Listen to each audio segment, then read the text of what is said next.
this is Pooja and welcome to Food Without Borders. Today I'm going to show you how to make a grain-free, gluten-free paleo waffle.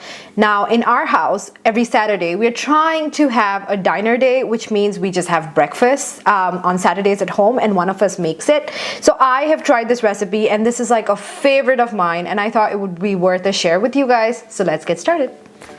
So folks, while the waffle iron heats up, now I'm using the kind that can be used on the stove and not the electric one. You could use the electric one. I just have too many electronic appliances, kitchen appliances in the house that I cannot bear with having another one and storing another one. I also am going to lower the flame because I like to move my hands a lot and I would hate to burn myself. Now, in this bowl, I have 2 large eggs. To this, I am going to add some almond milk.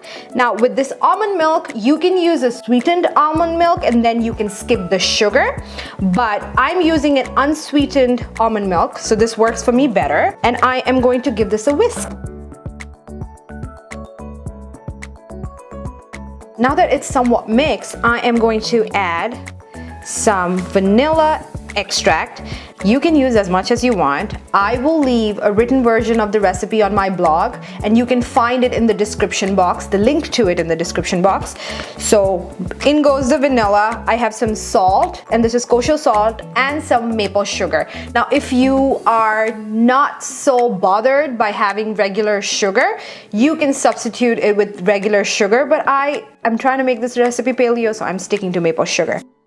I'm going to whisk this until it's all combined and it looks like a smooth mixture. To this, I am going to add some almond flour and tapioca starch.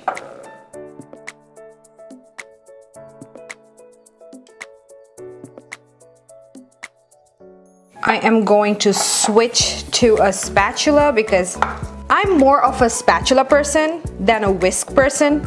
You should leave me a comment. What kind of person are you? Are you a spatula person or a whisk person? This is nicely combined and has turned into a really smooth batter. Now, let's work with the waffle iron. If you're using an electric waffle iron, you will have to follow the instructions on your waffle iron. This one is different and I will show you how long it takes to cook in this one. Alright, I am using some ghee for this to grease the waffle iron. You could use some butter if you want to. You could use some nonstick spray or avocado oil, not olive oil of course, because that will not, I don't even know what that would taste like. Grease it nicely so that the waffles don't stick. And I love using a pastry brush to do this because it gets into all the crevices. Really, whoever came up with a pastry brush, you are a genius. Okay, I'm going to set this aside. And I have a 1/4 cup measuring cup, which I like to use because it gives me a better control. I've used a measuring cup, like a glass measuring cup, but it seems to make a mess every time I use it. And it's also so slow. It takes a lot of my patience. So if you are a patient person, go for it. If you're not, you're someone like me who loves shortcuts in life, use this. It works.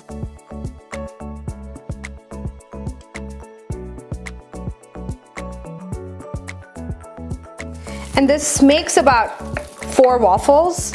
So if you want to double or triple the recipe, that's your prerogative.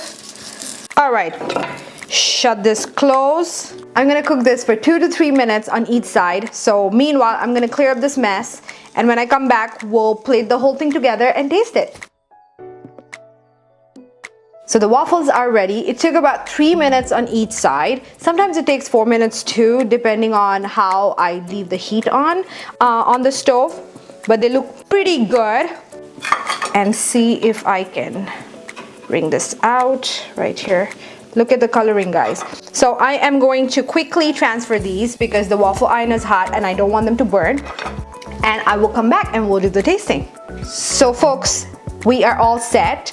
I have a variation of how toasted you want. Your waffles, of course, the ones that I put later are nicely done, and the ones that I left for longer, have a little toastiness, extra toastiness to it. But I am an extra toasty person, so I am going to try this one right here.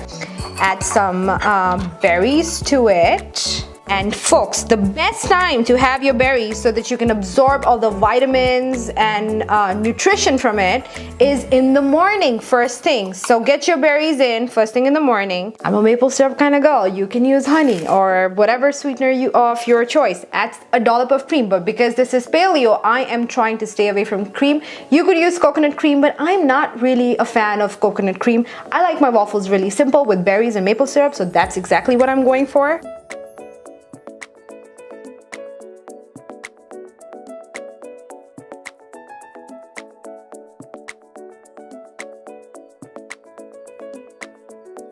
There you go.